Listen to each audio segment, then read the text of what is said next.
Eliza Hartley sat by the frost-laced window, quill poised above parchment, her hand trembling as though it bore the weight of her very heart.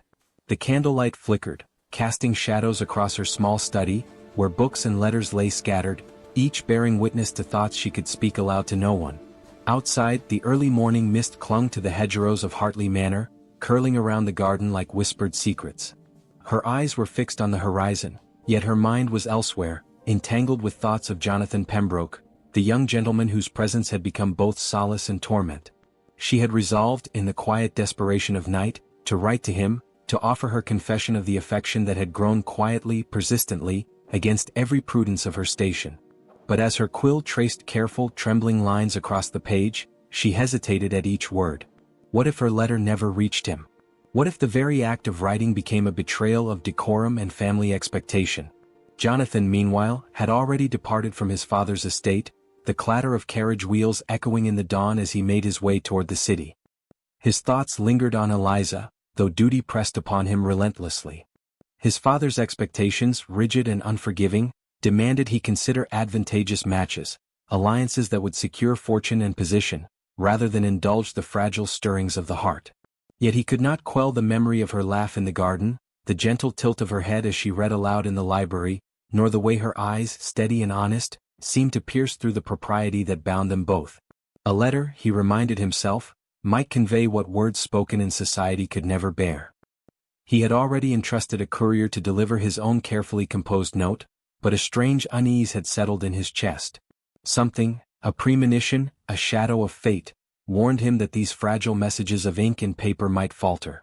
Back at Hartley Manor, Eliza finished her letter, folding it neatly and sealing it with wax, pressing her fingers to the warm emblem as if imparting a piece of her soul.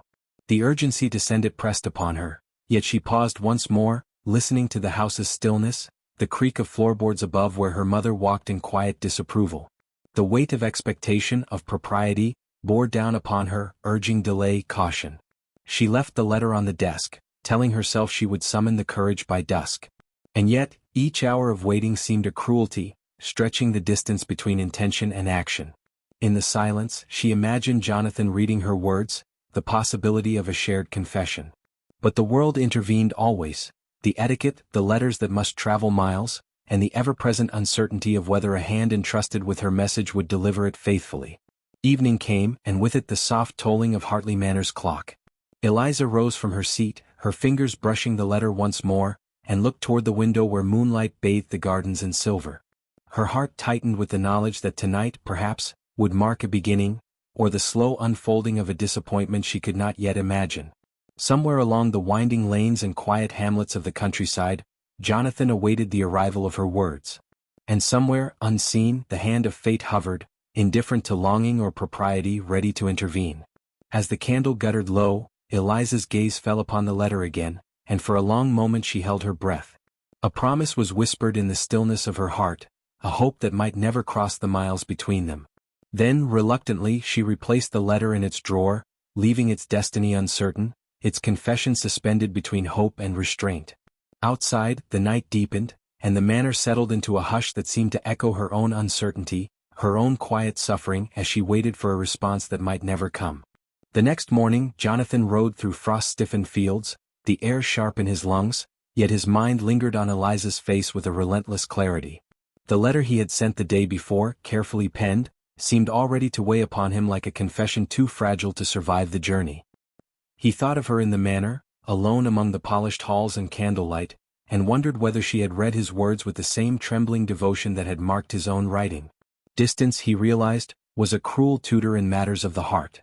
Each mile between them carried the risk that duty or accident might interfere, that the simple act of conveying ink upon paper could be thwarted by circumstance. And yet he pressed onward, unable to resist the pull of a love restrained by expectation, measured by silence and tested by separation. Eliza, meanwhile, waited in the drawing-room, the morning sun casting a pale light over her embroidery, though her hands were idle. Each footstep in the corridor made her start, imagining the courier returning, or perhaps Jonathan himself arriving unexpectedly. Days passed with agonizing slowness, the post arriving with trivial accounts of estate affairs while the letter she had sent remained unreturned, unanswered, unseen. Her heart ached with the quiet desperation of waiting, with a longing that could not be spoken aloud. In her solitude, she replayed every glance, every gesture, every word exchanged in the secret garden or candlelit library, measuring them against the silence that now enveloped her. Social obligations pressed upon her, visits, teas, gatherings where propriety demanded composure. But beneath her careful manners, a tempest of emotion raged unchecked. In the city, Jonathan discovered the first misstep. The courier he had entrusted, a man of supposed reliability, had been detained by illness, his passage delayed for days. The realization struck Jonathan with a weight that threatened to buckle his resolve. Every effort to send a subsequent letter seemed futile, as the bureaucracy of estates and the exigencies of travel conspired to keep their correspondence suspended in limbo. He thought of Eliza's eyes, the way they sought his in quiet hope, and he imagined the pain she must feel, unaware of the obstacles that had prevented the arrival of his words. Duty loomed over him like a relentless specter, demanding that he continue his journey toward arrangements with families of wealth and station, while his heart remained imprisoned in the garden of Hartley Manor. Eliza, hearing rumors of Jonathan's departure, felt a cold despair settle into her chest. The letter she had sent, carried by the same uncertain hands, might never have reached him. The possibility was unbearable, yet she could not summon the courage to inquire, for fear of revealing her own impatience and violating decorum. She wrote again, each word meticulously chosen, each sentence a careful dance between confession and restraint. And yet, even as her quill scratched the surface of the paper, she knew the letter's fate was uncertain. The slow passage of time, the endless miles, the unyielding rules of propriety, they had conspired to place an almost insurmountable distance between intention and action, between heart and heart.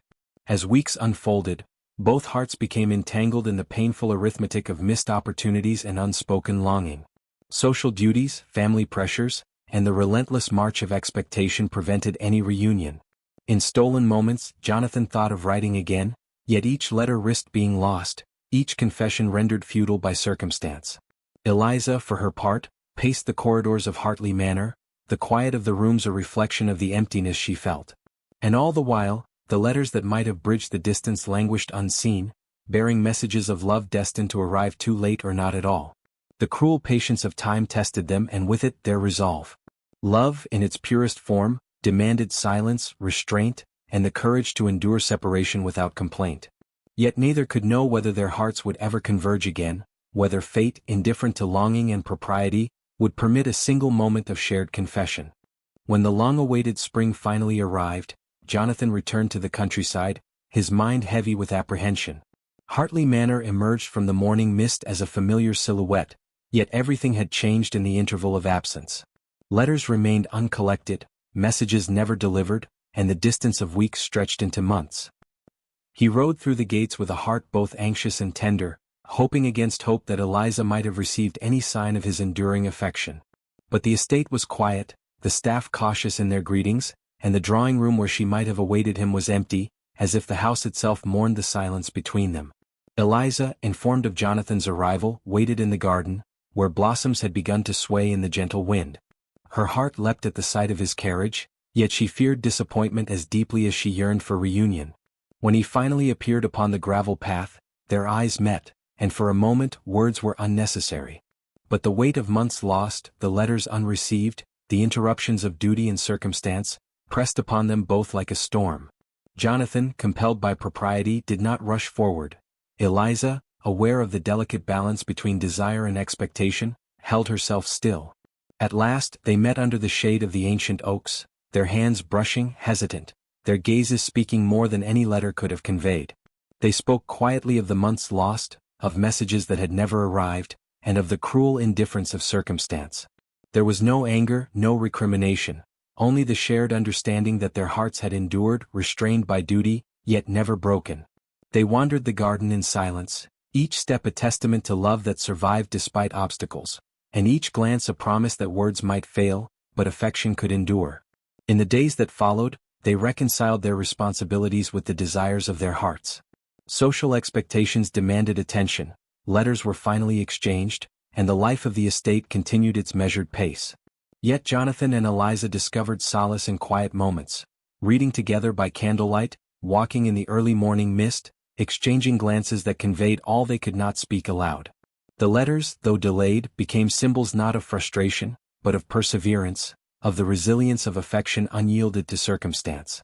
By summer they understood that love was not possession, but remembrance, not impulsive action but quiet endurance. They learned to measure joy in fleeting moments, and to accept the constraints imposed by station, society, and fate.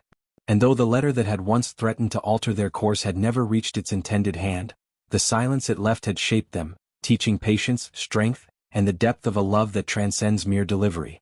In the amber light of an evening, Jonathan and Eliza stood by the garden's edge, the horizon stretching wide and endless before them.